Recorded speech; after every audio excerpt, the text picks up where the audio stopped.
Amém. Boa noite, amada igreja. Em primeiro lugar, gostaria de agradecer a pessoa do nosso pastor pela coragem, pela confiança de ceder o seu púlpito a esse pequenino servo aqui.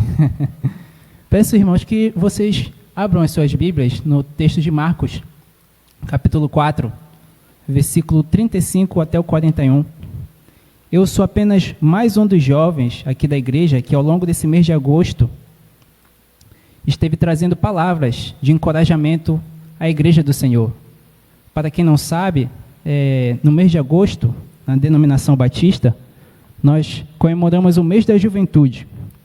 E como forma alusiva a esse mês, a nossa igreja convidou alguns jovens, entre eles Pedro, Davi e Ian, a trazer a mensagem. Eu sou o último jovem que estou com a honra de findar esse momento aqui com os irmãos.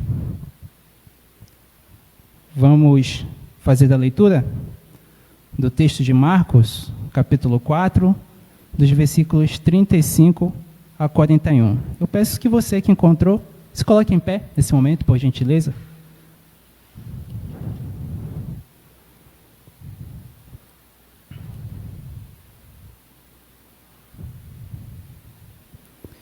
Diz assim a palavra de Deus. Naquele dia, sendo já tarde, disse-lhe Jesus: passemos para outra margem. E eles, despedindo a multidão, o levaram assim como estava no barco. E outros barcos o seguiam.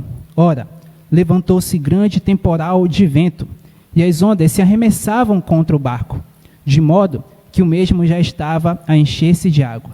E Jesus estava na popa, dormindo sobre o travesseiro.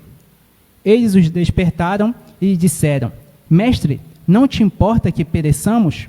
E ele, despertando, repreendeu o vento e disse ao mar: Acalma-te, emudece. O vento se aquietou e fez-se grande bonança.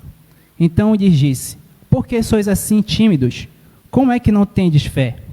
E eles, possuídos de grande temor, diziam uns aos outros: Quem é este que até o vento e o mar lhe obedece? A igreja pode se sentar. Eu não vou orar, porque eu vou respeitar a oração do nosso pastor, que já orou por esta pregação. E antes de iniciar essa exposição bíblica, eu gostaria de trazer algumas curiosidades aos irmãos a respeito desse cenário que nós acabamos de ler, que é o Mar da Galileia.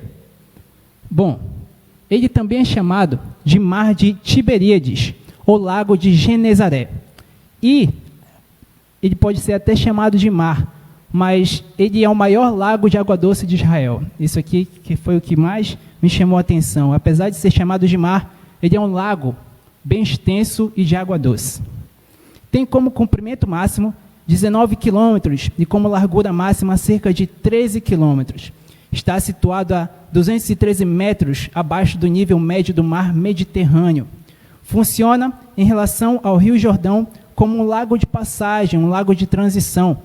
E as suas águas, depois de terem passado por este mar, seguem para o Mar Morto, onde o rio deságua. E o Mar Morto é chamado dessa forma porque o índice de salinidade é muito grande e não há vida nesse mar. Você não encontra peixes, você não encontra algas marinhas, porque o índice de salinidade de sal é muito grande. É por isso que ele é chamado de Mar Morto. E o Mar da Galileia é um mar de transição entre o Rio Jordão e o Mar Morto. Devido ao fato de ao seu redor existirem muitos povoados como Cafarnaum, Betsaida, Genezaré, era intenso o comércio e o transporte marítimo. Você pode perceber muito bem isso na vida dos discípulos. O meio de subsistência deles era esse Mar da Galileia. Era onde eles pescavam, e se diz que a grande quantidade de peixes nesse mar é devido às suas ondas quentes misturadas com as ondas frias do Mar Morto, e fazem com que vários cardumes de peixe possam estar inseridos ali. E é por isso que existe uma grande quantidade de peixe naquele local, e muitas pessoas viviam da pesca naquele tempo, nesse mar. Passando, foi nas margens deste mar que Jesus Cristo exerceu grande parte do seu ministério e realizou milagres como caminhar sobre as águas e acalmar uma tempestade, que é o texto em questão que nós vamos estar trazendo aos irmãos nessa noite. Também o célebre Sermão da Montanha teve aí lugar, mais concretamente numa colina voltada para as suas águas. A gente pode ver isso no versículo 1 desse mesmo capítulo que nós lemos. Aqui no capítulo 4 de Marcos, voltou Jesus a ensinar à beira-mar. Aqui na minha versão está assim, mas se você está aí com a nova tradução da linguagem de hoje, ele vai falar que ele estava à beira do mar da Galileia. Então, é exatamente no contexto onde nós estamos inseridos. É onde Jesus começa a ensinar por meio de parábolas aos seus discípulos e à multidão. Temas das pregações passadas do nosso pastor Viegas. A parábola do grão de mostarda, a parábola das sementes que caíram em terra boa, em terra espinhosa, em terra onde havia pedras. Então, foi ali que Jesus começa a trazer vários ensinamentos por meio de parábolas aos discípulos e ao povo. Eu trouxe uma imagem que representa muito bem como era naquela época e é hoje o mar da Galileia, situado ali na região de Israel. Eu posso aqui destacar algumas cidades para os irmãos. A cidade aqui de Betsaida, que é a cidade onde moravam Pedro e seu irmão André. Também a cidade de Cafarnaum, que os irmãos podem ver aqui nesse mapa. O local onde Jesus morou e estabeleceu boa parte do seu ministério. A cidade de Corazim, que se você pegar a passagem bíblica de Mateus 11, versículo 21, ficou conhecida como a cidade que rejeitou Jesus. Jesus fala, ai de ti Corazim, ai de ti Cafarnaum, se Tiro e Sidom ouvissem as coisas que vocês tivessem ouvido, há muito tempo eles teriam se arrependido e se vestido de pano de saco. E também a cidade de Tiberíades, que tem esse nome porque Herodes Antipas, filho de Herodes o Grande, edificou essa cidade e ofereceu a Tibério, imperador romano. Herodes Antipas, que ficou conhecido como matar João Batista. Os irmãos acredito que saibam acerca disso. Uma outra curiosidade que eu quero trazer aos irmãos é como eram as embarcações daquela época, as embarcações de Galileias. Você pode perceber aqui, essa imagem ela está... eu tirei da internet, lógico, esqueci de colocar até a fonte ali. Mas esse é um exemplo de uma embarcação usada nos tempos de Jesus. Provavelmente muito semelhante ao que os discípulos usavam para a sua subsistência. E essa embarcação ela está conservada em um museu histórico em Israel. Eu espero que eu e você um dia possamos ter esse privilégio de ir lá em Israel conhecer de perto essa embarcação. Né? É um sonho pessoal. É um sonho pessoal. Se Deus quiser, nós vamos realizar. Mas eu gostaria de fazer uma pergunta para vocês. Quem aqui já presenciou de perto uma tempestade? Você pode levantar a sua mão? Olha, várias pessoas. Pode levantar bem alto. Não tenha vergonha. Olha só. É verdade. Eu quero contar para vocês um pouquinho de uma experiência que eu tive. Bom, antes de vir para cá, para a Cidade Nova, eu era membro da Igreja Batista Transcoqueiro. E a Igreja Batista Transcoqueiro gosta de fazer retiros no mês de fevereiro, nos meses da semana, no período da Semana Santa. E nós fomos fazer um retiro no mês de fevereiro, no Carnaval, no feriado de Carnaval, para Soure. E nessa época, Soure estava assim no auge no Brasil, né? Porque teve aquele programa lá No Limite, lá em Soure, e todo mundo queria ir para lá. Então a nossa igreja, ela resolveu ir para esse local. Certo, nós fomos bem cedo da manhã, porque as pessoas estavam naquele alvoroço grande para conhecer Soure, até turistas vinham de fora. Então a gente foi naquelas balsas bem grandes de 2 andares. Mas quando chegou na metade do caminho, começou a balsa a balançar tanto, era tanta onda batendo, entrando dentro da balsa, que eu falei assim, mãe, é agora. Eu só tinha 12 anos de idade. Aí eu estava com muito medo, eu me lembro que eu e meu irmão, a gente se chegou perto da minha mãe, aquela senhora que está sentada bem ali, e assim a gente pensou que ali seria o nosso fim, porque a gente viu a nossa pequenez diante da fúria daquela baía. E era só uma baía, um rio de água doce, imagine um mar. né? Imagine um mar, deve ser muito pior. Então, essa foi a minha experiência através de uma tempestade. Os irmãos podem ter tido experiências até bem piores do que a minha, né? Não sei se algum de vocês aí que levantou a mão, o barco chegou a naufragar e você teve que nadar. Eu espero que não. Mas essa é uma experiência que eu gostaria de compartilhar com os irmãos. Bom, mas entrando mais precisamente no nosso texto de hoje, eu gostaria que você me acompanhasse numa leitura bíblica, que ela se encontra no livro de Salmos. Você pode abrir sua Bíblia. No livro de Salmos, capítulo 107, dos versículos 21 ao 31.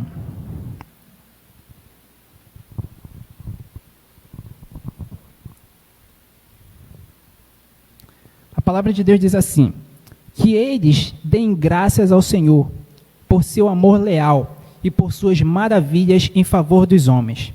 Que eles ofereçam sacrifícios de ação de graças e anunciem suas obras com cânticos de alegria. Fizeram-se ao mar em navios para negócios na imensidão das águas e viram as obras do Senhor, as suas maravilhas nas profundezas. Deus falou e provocou um vendaval que levantava as ondas, subiam aos céus e desciam aos abismos. Diante de tal perigo, perderam a coragem. Cambaleavam, tontos como bêbados, e toda a sua habilidade foi inútil. Na sua aflição, clamaram ao Senhor, e ele os tirou da tribulação em que se encontravam. Reduziu a tempestade a uma brisa, e serenou as ondas. As ondas sossegaram, eles se alegraram, e Deus os guiou ao porto almejado. Que eles deem graças ao Senhor por seu amor leal e por suas maravilhas em favor dos homens. Bom, esse texto que nós acabamos de ler, Salmos 107, do 21 ao 31, a palavra de Deus está nos mostrando algo que na maioria das vezes é o próprio Deus que faz. Ele envia ou permite que venham tempestades. Mas o texto nos mostra que também é o próprio Deus que intervém nas tempestades. Dito isto, é necessário dizer aos irmãos algo que fica óbvio diante de um mundo de pecado em que nós vivemos. As tempestades virão. O fato é que enquanto estivermos nesse mundo, nós enfrentaremos toda sorte de tempestades, que podem ser tempestades naturais, advindas de uma viagem que você possa fazer, ou podem ser também problemas, adversidades, aflições. Não há como fugir dessa realidade. É o que diz Isaías, capítulo 43, versículo 2. Quando você atravessar as águas, eu estarei com você. Quando você atravessar os rios, eles não o encobrirão. Quando você andar através do fogo, não se queimará. As chamas não deixarão em brasas. Não há como fugir disso. Vivemos em um mundo dominado pelo pecado. E o sofrimento faz parte da nossa trajetória. Se você reparar na leitura que eu acabei de fazer, de Isaías 43, verso 2, ele diz, quando e não se. Ou seja, isso não é uma condição, é um fato. Nós iremos passar por adversidade. Isso faz parte da nossa vida. Não há como fugir disso. João, capítulo 16, versículo 33, diz, eu disse essas coisas para que em mim vocês tenham paz. Neste mundo vocês terão aflições. Contudo, tenham ânimo. Eu venci o mundo. Essa palavra não deve gerar em nós tristeza ou angústia. Muito pelo contrário. Deus nos mostra que devemos ter ânimo, porque servimos a um Deus que venceu o mundo. E quem venceu o mundo foi Cristo. Nós não temos essa capacidade. Nós não conseguimos modificar a realidade ao nosso redor. Nós não temos esse poder. Na maioria das vezes, nós queremos modificar a realidade ao nosso redor. Nós não queremos estar vivenciando aquele problema. A gente não quer estar passando por aquele momento de aflição, de angústia, de ansiedade. Mas isso é necessário. Neste mundo tereis aflições, mas tende bom ânimo. Eu venci o mundo. Nós não conseguiremos com a força dos nossos braços, nós não conseguiremos com as nossas habilidades, com o nosso conhecimento, vencer o mundo. Só quem tem essa capacidade é Cristo, o Filho de Deus. E nós servimos a Ele. E por isso nosso coração deve estar descansado. No entanto, o que modifica o modo como encaramos essas tempestades é a forma como nós nos relacionamos com Deus. E isso nós podemos ver nos textos que estão em destaque no slide. 1 Samuel, capítulo 17, versículo 45.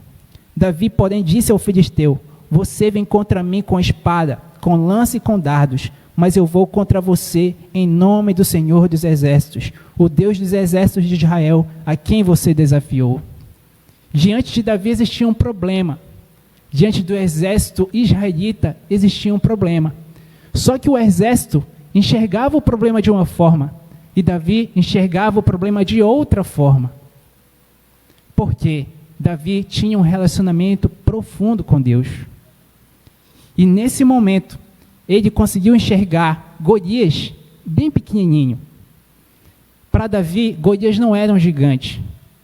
E ele conseguiu olhar para Golias e talvez até pensou assim: poxa, ele é tão grande, eu vou conseguir acertar essa pedra muito fácil na testa dele. Então você pode perceber, a forma como nós nos relacionamos com Deus modifica o modo como nós encaramos os problemas, as adversidades. Eu quero trazer também um outro exemplo aos irmãos.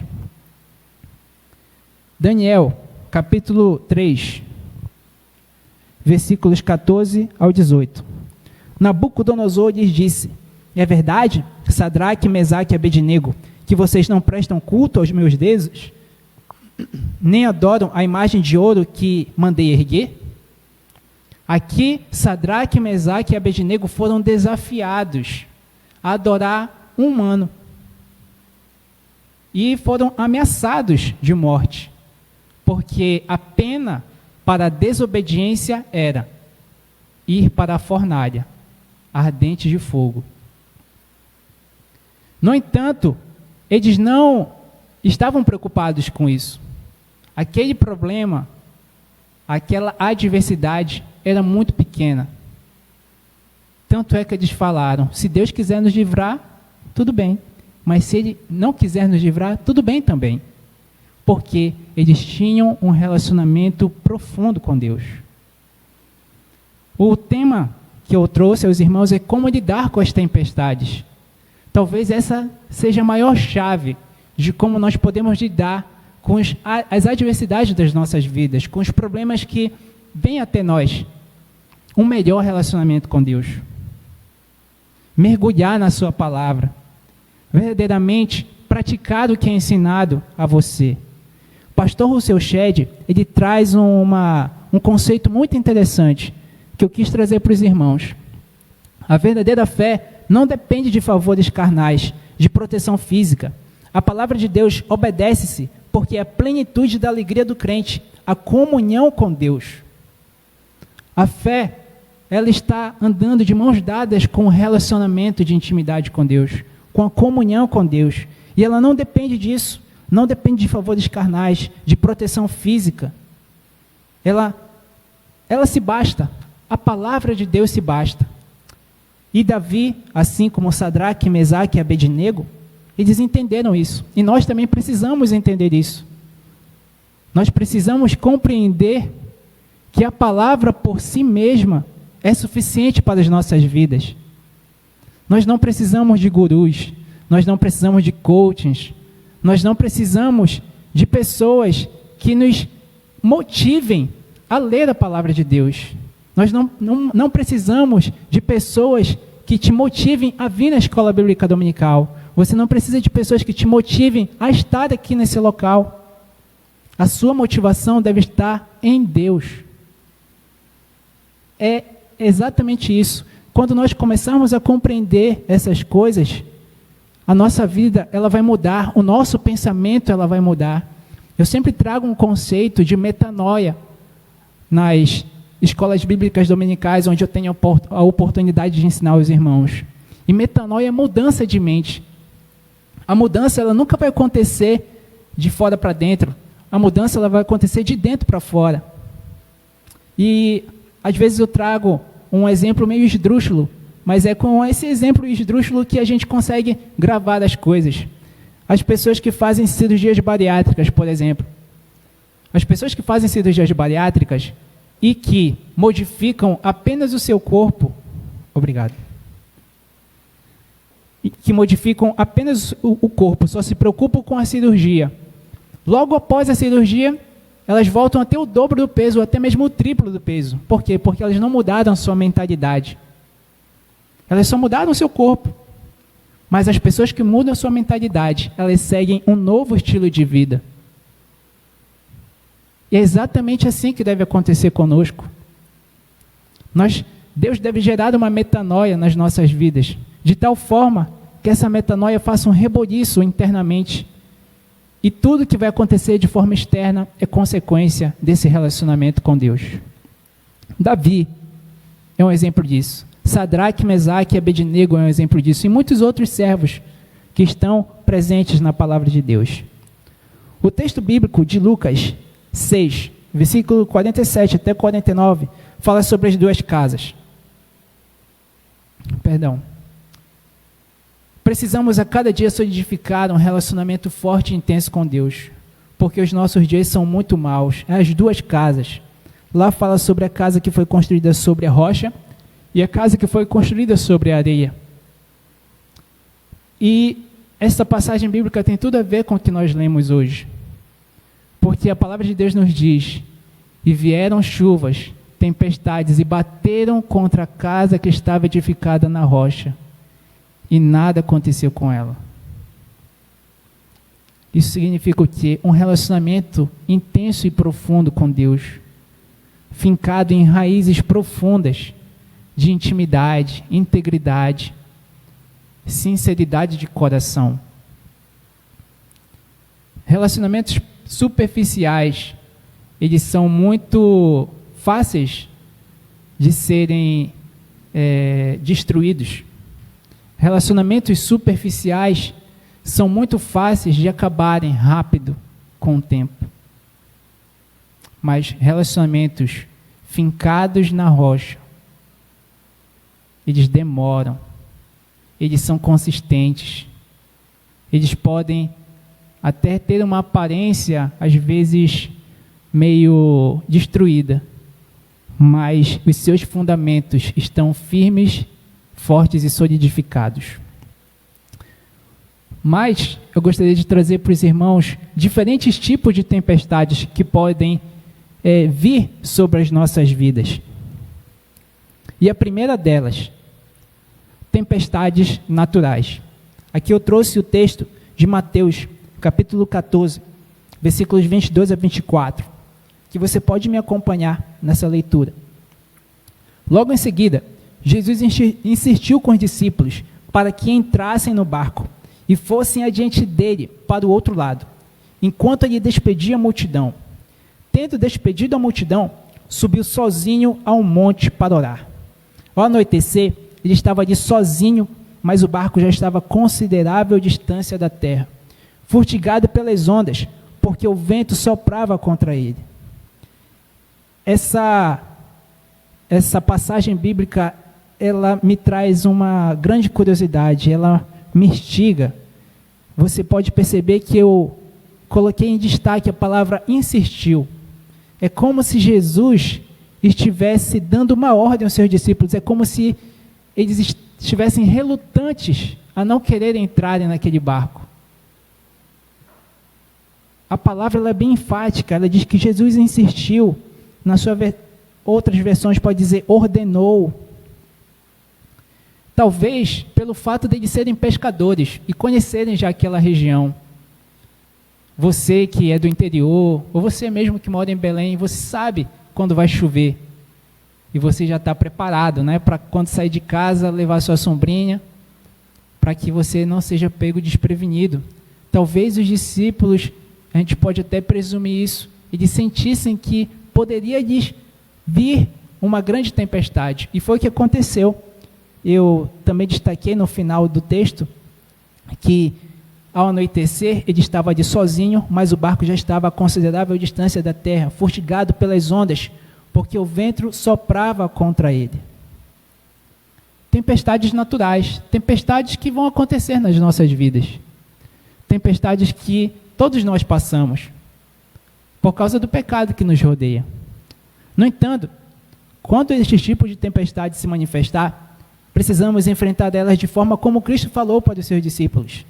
Tenha ânimo, confie, tenha fé, não tenha medo, pois precisamos ter uma postura de fé diante das dificuldades da vida. Nesse mesmo texto, nós podemos presenciar Pedro andando sobre as águas. E eu quero dizer para os irmãos que é possível sim andar sobre as águas, mas não podemos desfocar os nossos olhos de Cristo. Quando Pedro desviou seu olhar de Cristo, ele começou a afundar. Ele começou a submergir. Nós acabamos de cantar: se o mar me submergir, a tua mão me traz à tona para respirar. E foi exatamente isso que aconteceu com Pedro. Se você submergir, se você desfocar, não se esqueça que você tem uma pessoa que pode lhe socorrer, que é Deus, Cristo Jesus, nosso Senhor. Às vezes nós estamos tão mergulhados nos problemas que nós esquecemos de Deus. A mulher sírio-fenícia, ela traz uma lição muito grande a nós. Ela tinha um problema também. No entanto, a primeira pessoa que ela sabia que poderia resolver o seu problema era o homem de Deus, representado na figura de Eliseu. Ela não falou isso para ninguém. Ela não falou isso para ninguém. Mas ela foi até Eliseu e falou sobre ele. Eu posso até ter me enganado, não é a mulher sírio-fenícia, é a sunamita. Muito obrigado. Então vão ter irmãos que conhecem a palavra de Deus.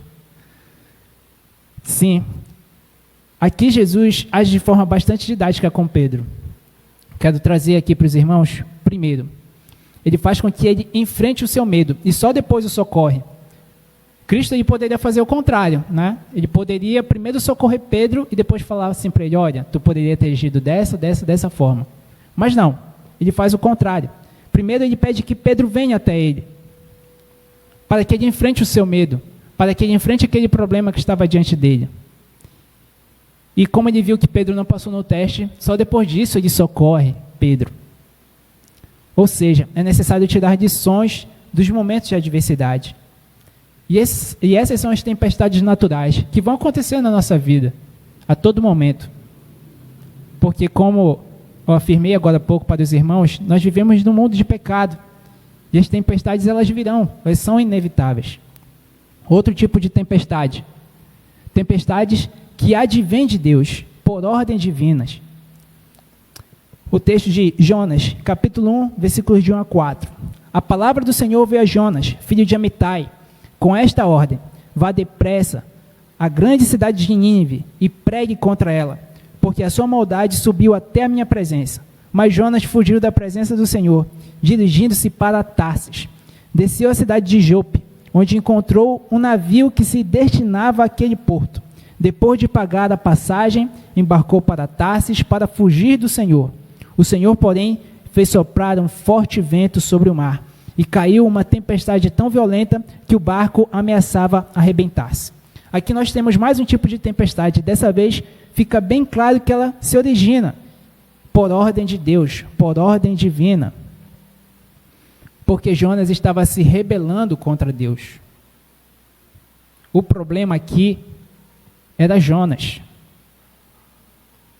Isso significa o seguinte, que nós devemos cortar o nosso pecado pela raiz. Essa passagem bíblica ela é muito interessante. A tempestade ela só cessou quando aqueles homens jogaram Jonas ao mar. Mas eles estavam relutantes a fazer isso. Eles não queriam de forma alguma. Se você abrir a sua Bíblia, lá no capítulo 1, você vai perceber isso. Eles não queriam jogar Jonas ao mar. Eles estavam relutantes. Aqueles homens tinham um bom coração. E eram pagãos. Não eram servos do Senhor. Não eram profeta como Elias. Ou como Jonas, perdão. E o problema só foi resolvido quando Jonas foi lançado ao mar. O que significa, irmãos? Nós não podemos ser paternalistas, nem com os nossos pecados, e muito menos os pecados dos outros. Às vezes isso acontece no meio de nós. Nós sabemos que aquela pessoa está errando, que aquela pessoa está falhando. No entanto, a gente é paternalista com o pecado dela. A gente faz uma carícia no pecado dela. A gente massageia os erros que aquela pessoa faz. Nós não podemos fazer isso. Isso é errado diante dos olhos de Deus. E você só está estragando a vida daquela pessoa. Você pode trazer uma mensagem de exortação a ela e dizer a ela que ela precisa modificar a forma como ela se relaciona com Deus. É só assim que as pessoas crescem, é só assim que as pessoas amadurecem. É só assim que eu e você podemos crescer. Nós precisamos ter autorreflexão de quem nós somos diante de Deus e cortar o pecado que atrapalha o nosso crescimento. Nós precisamos, de forma desesperada, cortar tudo da nossa vida e na vida dos nossos irmãos que atrapalhe o crescimento da igreja. A igreja, a segunda igreja batista na cidade de Nova 5, ela só vai crescer quando nós compreendermos isso. Ela só vai se desenvolver espiritualmente quando nós compreendermos essa parte da doutrina bíblica. Deus, ele não se relaciona onde há pecado. Deus, ele não age onde há pecado. Ele não pode manifestar a sua presença nesse tipo de ambiente, porque ele é santo, ele é puro, ele é perfeito. E como foi falado aqui na quinta-feira passada, através do nosso servo Davi, a luz, ela dissipa as trevas. A luz incomoda. Se você está no seu ambiente de trabalho, se você vive em uma família onde só você é cristão, se o seu comportamento cristão não incomoda essas pessoas, tem algo errado. Ou você está fazendo o que elas fazem, se adaptou ao ambiente, né? Ou você tem vergonha de manifestar naquele local a palavra de Deus. Nós precisamos ser luz no meio das trevas. E precisamos cortar tudo aquilo da nossa vida que atrapalha o nosso crescimento. Esse é mais um tipo de tempestade. E todas as vezes que desobedecemos a Deus, as tempestades, elas vêm de forma violenta nas nossas vidas. A desobediência é uma condição para que haja problemas. Principalmente nós que servimos a Deus. Principalmente é você que tem a responsabilidade de ser intitulado Filho de Deus. Hoje pela manhã, na Escola Bíblica Dominical, nós estamos falando exatamente isso. Sobre negar-se a si mesmo, carregar a sua cruz todos os dias e servir a Deus, servir a Jesus. Nós precisamos negar a nós mesmos. Nós precisamos entender que somos escravos de um Deus que tem um propósito maravilhoso para as nossas vidas. A partir desse momento que nós fizermos isso, muitas coisas irão se modificar dentro da nossa mente. Então esse é mais um tipo de tempestade que pode vir sobre a minha vida e sobre a sua vida. Tempestades que advêm de Deus, através de desobediência, através de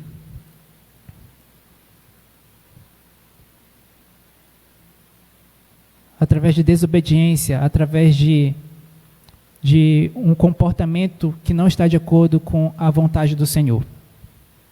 Outro tipo de tempestade de ordem maligna. E aqui sim, nós vamos para o nosso texto de Marcos, capítulo 4, a partir do versículo 35 até o 41.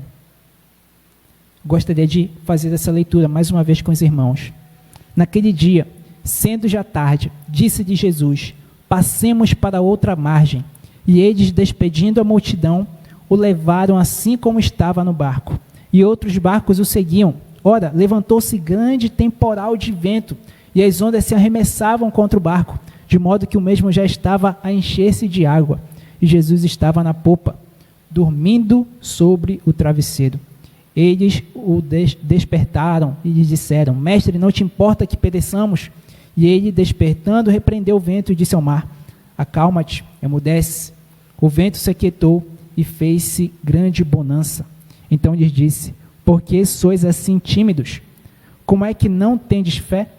E eles, possuídos de grande temor, diziam uns aos outros: Quem é este que até o vento e o mar lhe obedecem? De onde veio essa tempestade? Eu acredito que nós podemos dispensar essa tempestade como um fato de providência divina, ou um fato natural.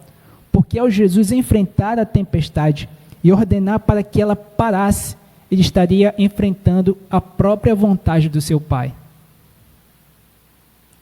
Mas, se nós avançarmos um pouco a leitura, nós podemos presumir que essa tempestade era uma intervenção maligna, porque havia um endemoniado do outro lado que precisava de libertação.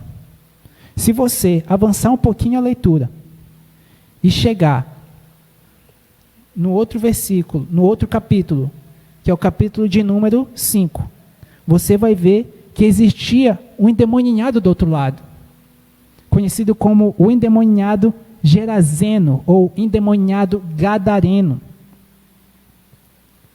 Então, quando Cristo fala, passemos para o outro lado, eu posso presumir aos irmãos que ele já sabia que existia ali um homem que precisava de libertação.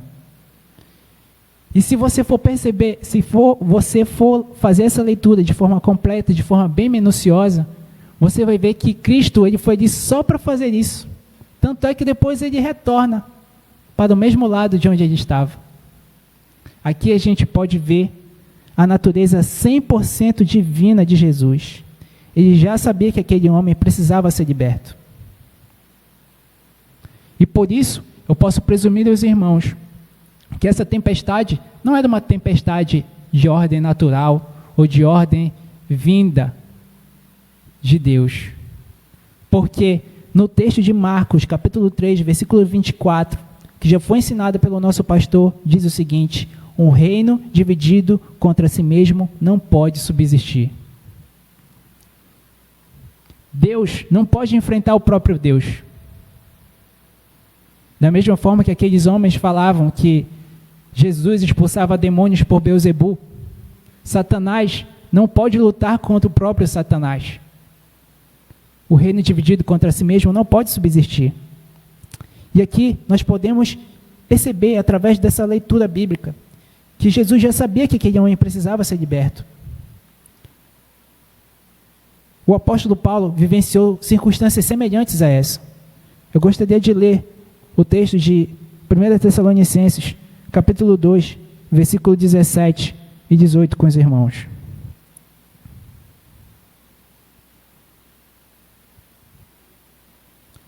Tessalonicenses, capítulo 2, versículos 17 e 18. Diz assim: Nós, porém, irmãos, privados da companhia de vocês, por breve tempo em pessoa, mas não no coração, esforçamo-nos ainda mais para vê-los pessoalmente, pela saudade que temos de vocês. E aqui entra: quisemos visitá-los, eu mesmo, Paulo, quis, e não apenas uma vez, mas duas. Satanás, porém, nos impediu. Olha só o que acontece aqui. Satanás tinha todos os motivos para impedir que Jesus fizesse a libertação naquele homem, naquele endemoniado gadareno.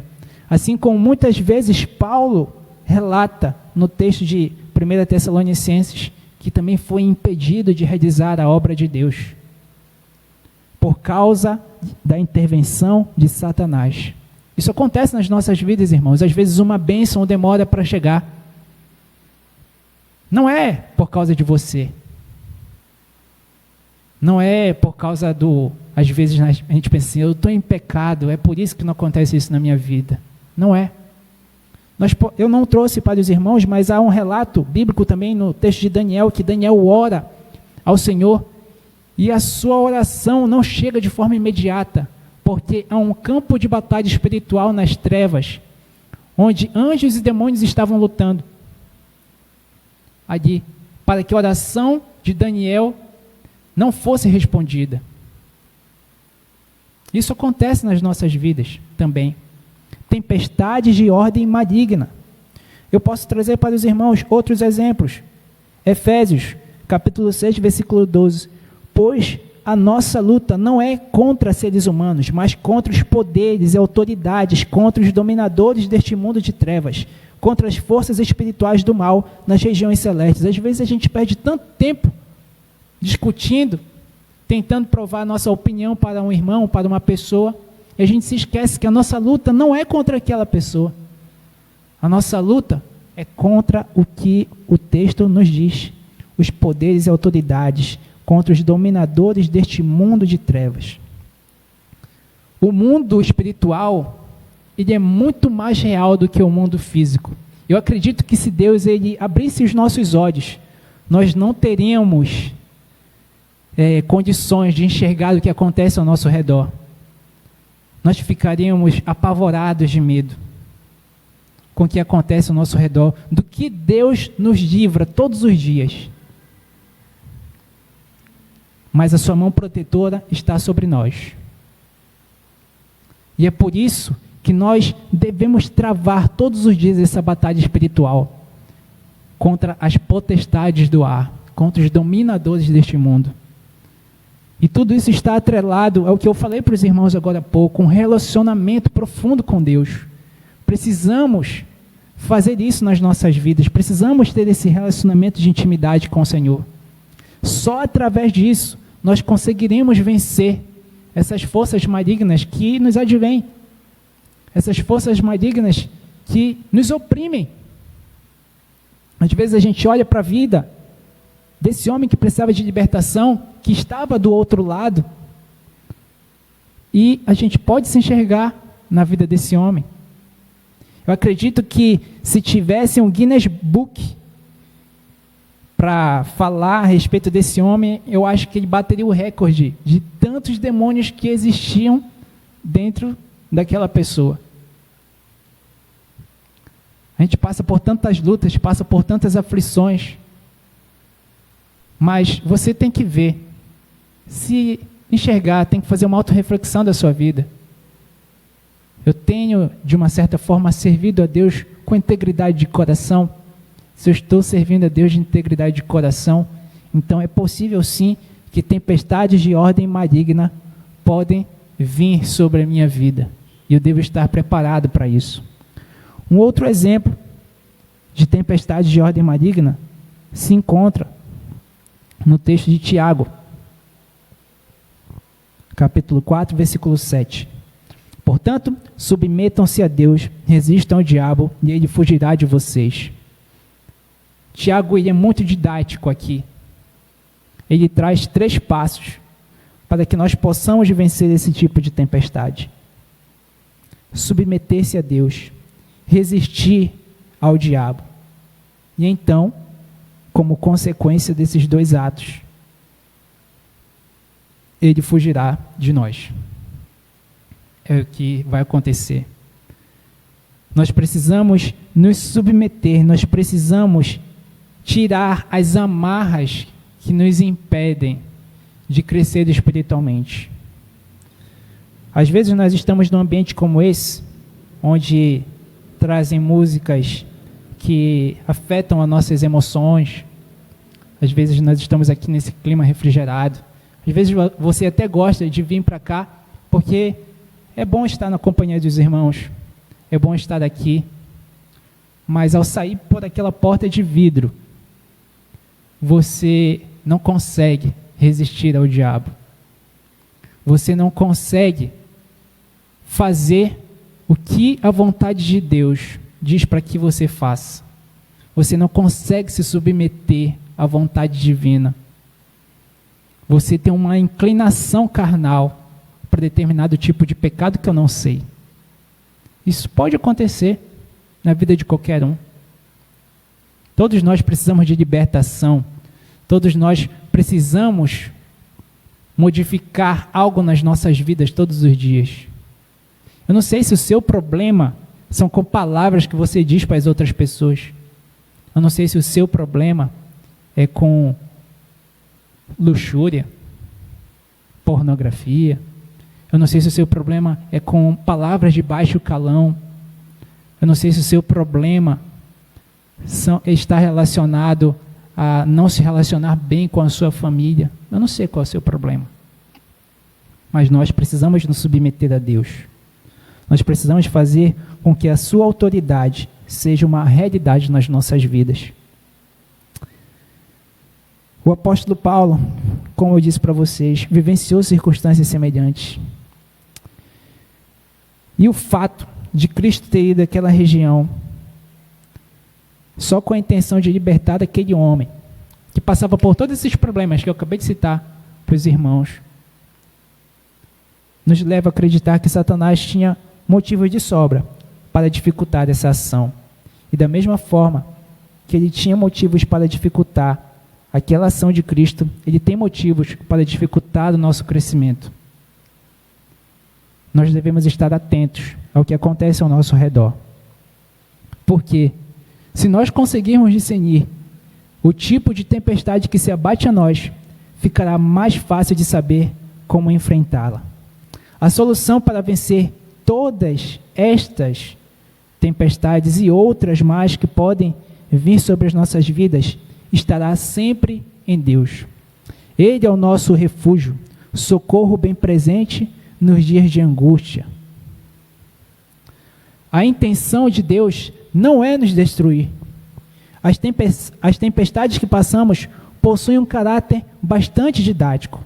É o que diz o texto de 2 Coríntios, capítulo 4, versículos 16 e 17. Por isso, não desanimamos. Embora exteriormente estejamos a desgastar-nos, interiormente estamos sendo renovados dia após dia, pois os nossos sofrimentos leves e momentâneos estão produzindo para nós uma glória eterna, que pesa mais do que todos eles. As tempestades que nós passamos possuem um caráter didático. Deus, ele não quer destruir o seu povo, Deus, ele não quer destruir os seus servos, muito pelo contrário, ele quer que os seus servos amadureçam diante dos problemas. Seria muito bom se a nossa vida fosse tão confortável, né? Seria tão bom se só coisa boa acontecesse na nossa vida. Mas não é assim. E não pode ser assim. Geralmente a gente pode perceber isso em crianças mimadas, né? A gente vê o pai mimando aquela criança e fala assim: ih, esse daí não vai prestar muito não. Geralmente a gente fala isso. E é exatamente assim. Deus, ele não quer nos mimar, mas ele quer nos fazer perceber que nós precisamos amadurecer. Nós temos estágios a percorrer na nossa vida espiritual, irmãos. A gente começa na caminhada cristã com um bebezinho. E conforme o tempo vai passando, a gente vai crescendo. Chega um momento em que você precisa ajudar outro irmão que está começando. Você não pode estar a todo momento precisando de ajuda. Você precisa crescer.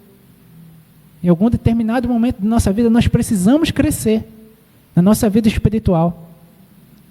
É muito feio, né? Quando você olha para uma pessoa, às vezes ela tem 50 anos de idade e se comporta como uma criança. Você acha feio, né? Quando isso acontece.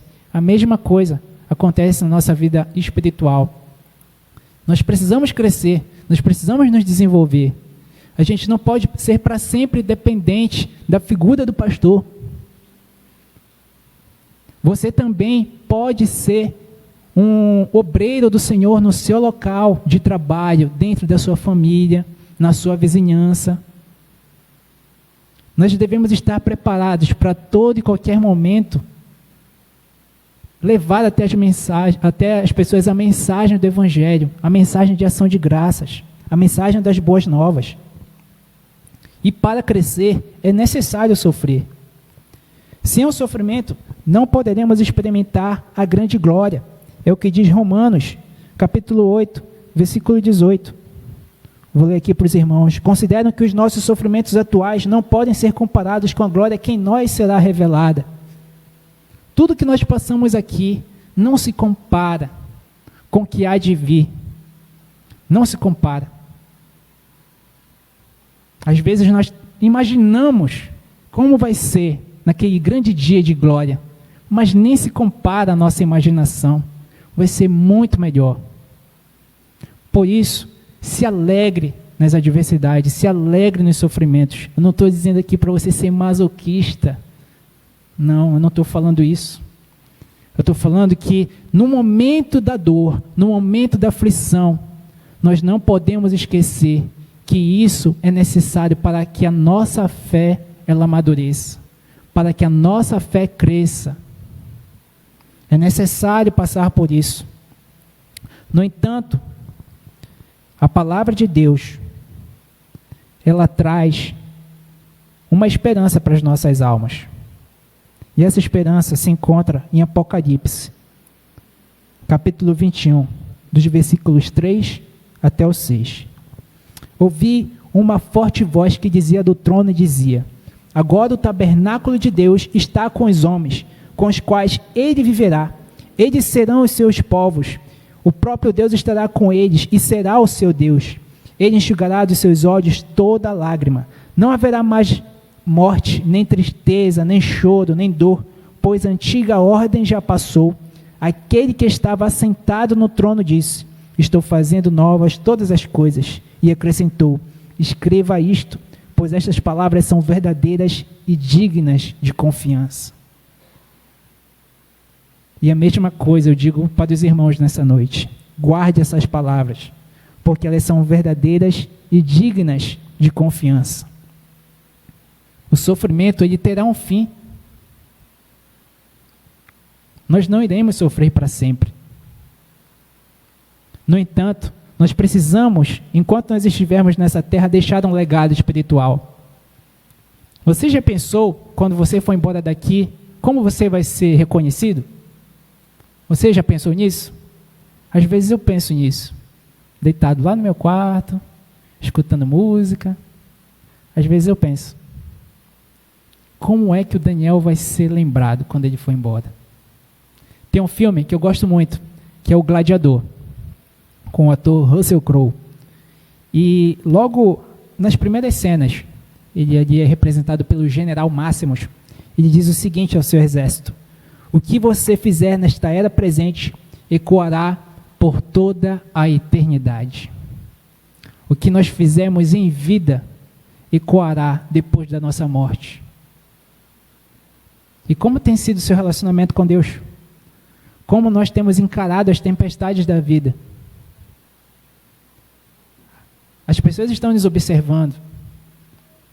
Às vezes a gente pensa que a gente está nesse mundo e que ninguém está nem aí para a gente. Mas não, as pessoas estão nos observando. Elas observam a forma como você fala, a forma como você se comporta. Elas observam o que você posta na rede social. Elas observam tudo. E tudo isso faz parte de um legado espiritual que você vai deixar aqui. Você vai ser reconhecido pelo que você está fazendo até esse presente momento. Portanto, eu digo para os irmãos que façam uma autorreflexão do que você está fazendo até aqui. Se você consegue perceber que o que você está fazendo até aqui não é o suficiente, há oportunidade para melhorar. Há oportunidade para modificar essa realidade na sua vida. A intenção de Deus nunca será destruir os seus servos. No entanto, a gente tem dificuldade. A gente tem dificuldade de compreender todas essas coisas. Porque a palavra de Deus, ela é contracultural. Ela vai de encontro à nossa lógica humana. Como acreditar que um homem com 100 anos foi pai? Como acreditar que uma virgem pode ser mãe? Que uma multidão caminhando atravessou o mar? 5 pães e 2 peixes alimentam uma multidão.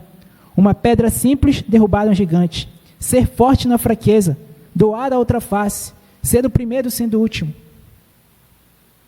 Isso é muito confuso, para que eu e você entenda. A palavra de Deus desafia a nossa lógica. Ela vai de encontro a tudo que a gente aprendeu ao longo da vida. Isso é muito estranho.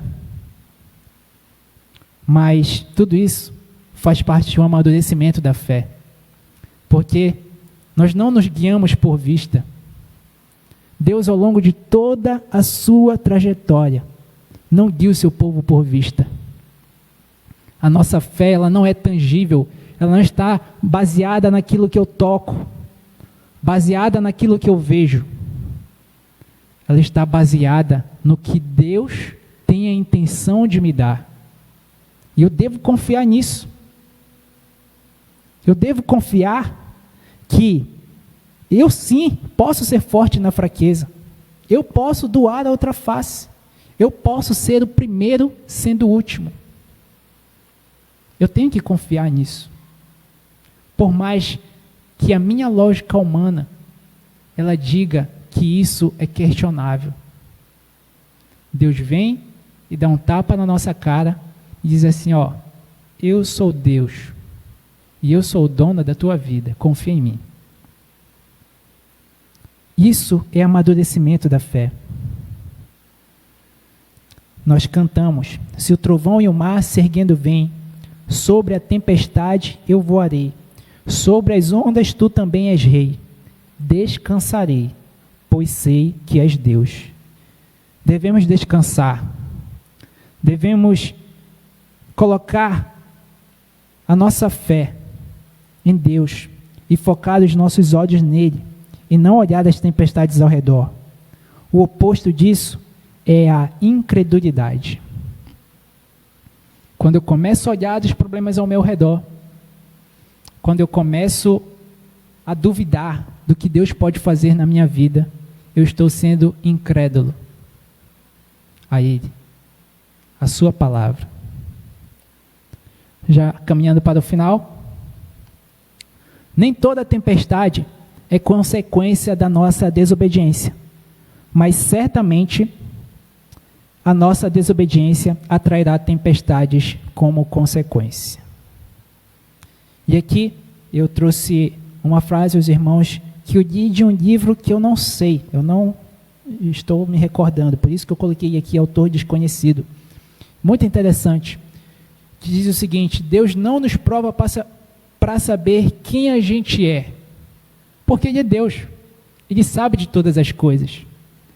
Mas Deus nos prova para mostrar para nós quem a gente é. Nós precisamos nos conhecer. Na maioria das vezes, nós não amadurecemos porque nós não nos conhecemos. Nós temos que aprender a nos conhecer. Quem sou eu como servo? Qual é o meu papel como servo de Deus? O que eu posso fazer para contribuir para o crescimento da igreja? No que eu posso ser útil para fazer aqui no meio da igreja? Como eu posso contribuir? Como eu posso ser relevante nesse ambiente? Diante dessa tempestade, diante dessa aflição, como eu posso me comportar? Precisamos, assim como os discípulos, passar para o outro lado. O que isso significa? Que quando Cristo fala isso, essa passagem não é apenas de origem demográfica, mas também possui um teor espiritual. É sair do lugar do ensino, da teoria, do encorajamento e partir para a realização da obra de Deus. A palavra não tem só a função de nos ensinar, mas também de nos habilitar para a prática de ações que afetem a vida de outras pessoas. Passar para o outro lado é sair do lugar onde a teoria é dada e ir para o lugar, ir para outro lugar, doar do que você recebeu. Nós precisamos ser doadores de graça. Portanto, devemos aprender, ensinar e praticar. Que Deus abençoe as nossas vidas. Gostaria que você abaixasse a sua cabeça nesse momento. Nós vamos orar ao Senhor. Eu não sei como você veio nessa noite aqui. Eu não sei você que está me assistindo através dessa live no Facebook. Eu não sei qual é a tempestade que você está passando. Eu não sei se você que está aqui presente ou você que está me assistindo através dessa live, se você já perdeu o seu filho prematuramente. Eu não sei se você ficou paraplégico diante de um acidente. Eu não sei se você tem uma doença incurável. Eu não sei se você possui algum parente que paga alguma pena longa e até mesmo injusta. Mas a minha palavra para você é: continue crendo.